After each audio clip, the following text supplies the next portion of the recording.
Comenzamos a desarrollar la unidad 1 de nuestro programa dedicada al lugar de la metodología de la investigación en evaluación y a los fundamentos epistemológicos de esta investigación. Ustedes saben que la epistemología como disciplina propone una reflexión sobre la producción del conocimiento científico. En el caso de las ciencias sociales, esta reflexión estuvo en un comienzo muy empapada de los grandes hallazgos y desarrollos de disciplinas científicas que tuvieron una trayectoria previa, en particular la de las ciencias naturales por su carácter empírico, pero también la de las ciencias formales, no solo por la tradición, sino porque sabemos que en nuestra época los propios desarrollos de la informática hacen que estemos muy cerca en el campo de la producción de nuevos conocimientos, también de gente especializada en sistemas, que se ha formado en matemática, etcétera, y no solo aquellos científicos tan, digamos, interesantes y valiosos como pueden ser los que se hayan dedicado a la física, a la química, a la biología, a las ciencias naturales en general. En la bibliografía que ustedes van a ver, en principio entonces un texto del profesor Gregorio Klimovsky y mío dedicado a la epistemología de las ciencias sociales, vamos un poco en contra de esta idea de que hay una única metodología de la ciencia en general y de las ciencias sociales en particular, y esa primera fascinación por los desarrollos ya que en el siglo XIX mostraban las ciencias naturales y las ciencias formales, se van a expresar en la escuela que denominamos naturalista, donde la voluntad de producir explicaciones es central y donde la concepción de la teoría está muy asociada a la posibilidad de formular generalizaciones, teorías abarcativas que dieran cuenta de la variabilidad, sí, de casos posibles y de expresiones posibles particulares, pero que pudiesen enmarcarla en lo que podríamos llamar teorías generales. En ese sentido, hay una metodología y una forma de trabajar que muchos científicos de gran valor en el campo de la educación, podríamos mencionar muchas veces a Bourdieu, han adherido a esta concepción que nosotros llamamos naturalista, en la que la réplica de las formas de trabajar no es exacta a la de estos otros científicos naturales o matemáticos,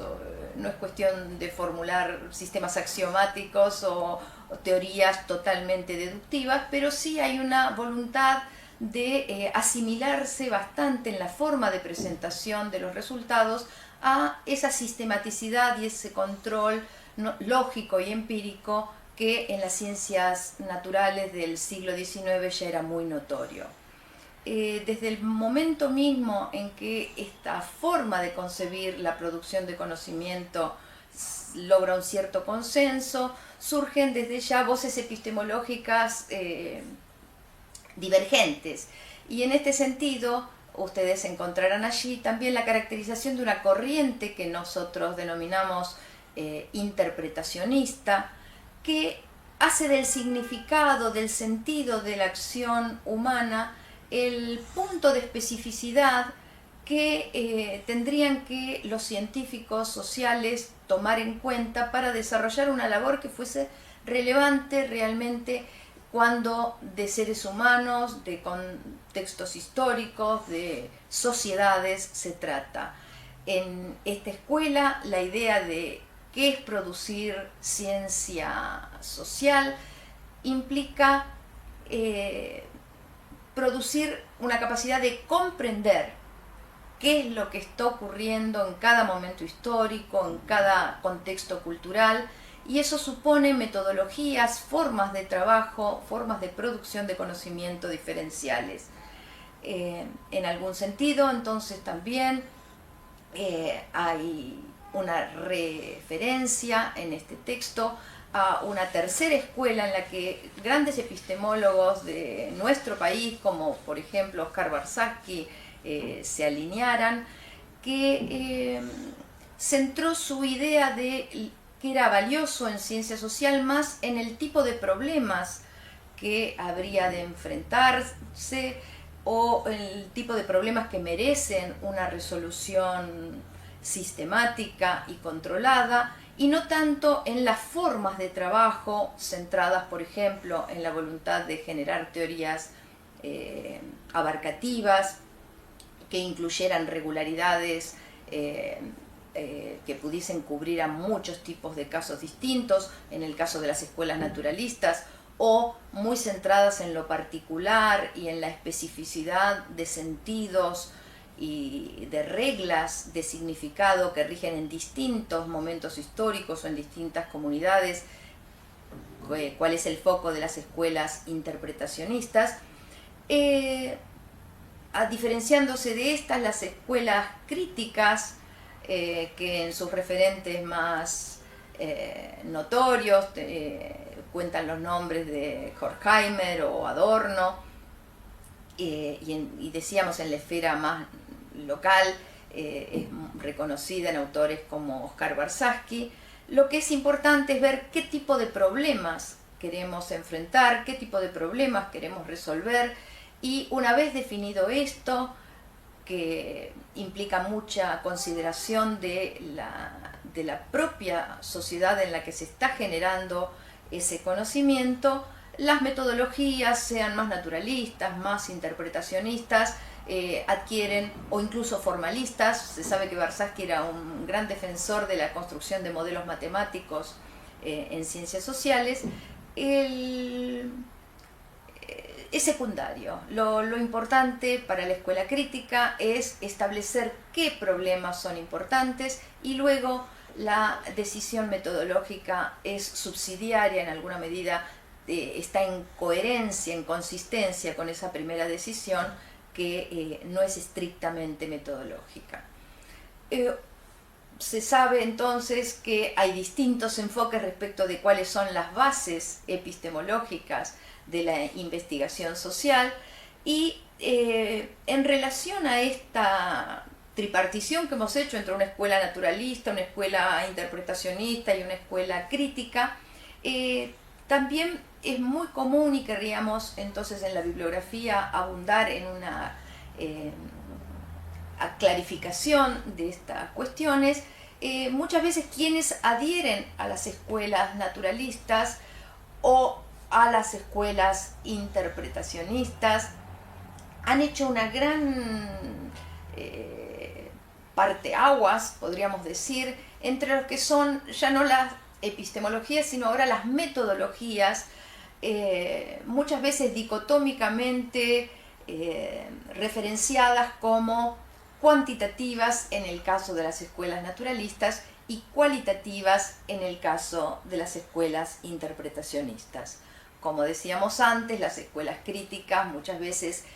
toman indiferenciadamente y de acuerdo a los problemas que se hayan establecido como objetivos a ser investigados, las metodologías sean cualitativas o cuantitativas. Hay una gran relevancia que adquirieron en el campo de las ciencias sociales en general y por supuesto de la investigación en educación, sobre todo a partir de la década del 40 del siglo XX, las metodologías cuantitativas que permitían el manejo de una gran cantidad de información educativa, social, en los primeros grandes repositorios de bases de datos de información social, que en el campo de la educación son sinceramente muy importantes. Nosotros vamos a ver cómo en la investigación, en evaluación de la educación superior, es importantísima la base informativa que tenemos volcada en conjuntos de sistemas universitarios de información, por ejemplo, estadística, y ya la construcción muy firme de un conjunto de índices que nos permiten describir y dar cuenta de la situación universitaria, que son afines a ese desarrollo amplio de algún tipo de metodología que podríamos encuadrar en corrientes más naturalistas. De todas maneras, como vamos a ver, quizás estas posibilidades de elección de enfoques más naturalistas, cuantitativistas en alguna medida, se dan en las áreas que han sido más trabajadas, más maduras. Probablemente eso se refleja mucho en lo que es, por ejemplo, mediciones estadísticas respecto de situación del campo, de la cantidad de estudiantes, las matrículas universitarias, las tasas, famosas tasas de graduación, de desgranamiento, de deserción. Hay efectivamente muchísimas variables que tienen que ver con la evaluación universitaria que han logrado cierto grado de consolidación alrededor de variables, indicadores e incluso índices que responden a una idea de la producción de conocimiento en el campo educativo más clásica, más centrada en esto que hemos dicho, escuelas quizás naturalistas, y una vocación cuantitativista en alguna medida. Sin embargo, hay muchísimas otras dimensiones de la evaluación universitaria que no han estandarizado sus criterios de evaluación del mismo modo, y en ese sentido hay un amplísimo campo para las bases interpretacionistas desde el punto de vista epistemológico, y esto se correlaciona, vamos a ver, con formas en las que la evaluación adquiere una voluntad cualitativa, una voluntad comparativa, una voluntad en la que lo que es importante es lograr la captación del significado, del sentido de aquello que uno se ha propuesto como objetivo de evaluación, o de aquello que uno ha logrado de alguna medida medir. Esto es objeto de la unidad 3, así que les genera un poco de suspenso. Ya vamos a ver qué se entiende por medir en ciencias sociales, pero aquello que queremos medir, por ejemplo, en la dimensión de aprendizajes, ¿qué es lo que queremos medir respecto de un aprendizaje? Hay mucha discusión respecto del sentido del aprendizaje, quiénes van a ser los que establezcan los valores que son importantes a tener en cuenta respecto de un aprendizaje. Por ejemplo, colegios de profesionales en las que los graduados de algunas universidades van a mostrar los conocimientos y habilidades que han adquirido a lo largo de su formación, o quizá la sociedad en su conjunto, que está hoy pidiendo cada vez más una extensión de la formación universitaria en términos de utilidad social, de relevancia respecto de la solución de problemas más amplios. Bueno, en todo este campo, que es muy amplio, yo he dado simplemente ejemplos, hay enfoques epistemológicos que se centran justamente en la asignación de significación en términos de relevancia, en términos de utilidad, en términos de satisfacción de los objetivos que se ha planteado una institución, una sociedad, incluso una política a nivel nacional, Y en este campo entonces vamos a ver que todas estas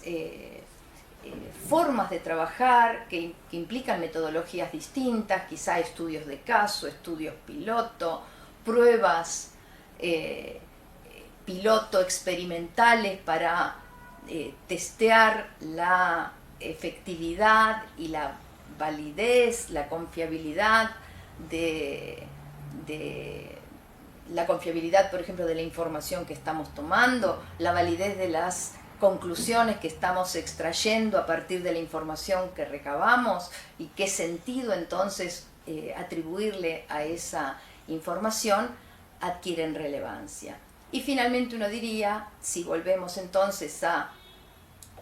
la primera distinción tripartita entre escuelas naturalistas, escuelas interpretacionistas y escuelas críticas, efectivamente en muchos de los trabajos de evaluación vamos a ver que hay lo que hace algunos años se llamaba la voluntad de hacer triangulación metodológica. Hoy se ha cambiado un poco esa forma de hablar, ustedes la van a poder ver también en los textos que hemos propuesto de Piovani, Marradi. Prevalece un poco más la idea de un multimétodo o de un pluralismo metodológico, porque efectivamente, como decíamos en nuestra introducción, son muchos los caminos que ya se han recorrido respecto de la evaluación, son muchos los acuerdos respecto, decíamos antes, de, por ejemplo, algunos indicadores ineludibles respecto de la evaluación universitaria. Pongan ustedes por caso la importancia de los índices de deserción o de los índices de las tasas de graduación, pero hay muchísimos otros campos en los que la lucha por la interpretación, la búsqueda de sentidos distintos y en ese contexto también la consistencia que esta búsqueda de sentidos distintos tiene respecto de los cambios que queremos hacer con respecto a nuestros planes de evaluación, nuestros programas de evaluación, los modelos de evaluación que llevamos adelante, son muy afines entonces a la escuela crítica, en la que nos ponemos a pensar de nuevo, quizá todo, y volvemos a preguntarnos por nuestros objetivos, por cuáles son realmente nuestros problemas, por cuáles son dentro de esos problemas los problemas que adquieren prioridad o relevancia en nuestro momento, y entonces cuáles son las decisiones metodológicas y técnicas pragmáticas que tendemos que adoptar para estar a la altura de nuestros objetivos, con nuestras metodologías, con nuestras dimensiones de análisis, con los indicadores que elegimos y con la interpretación de esos resultados, no solo para evaluar y diagnosticar, sino para proyectarnos efectivamente hacia el logro de los objetivos que consideramos deseables y valiosos.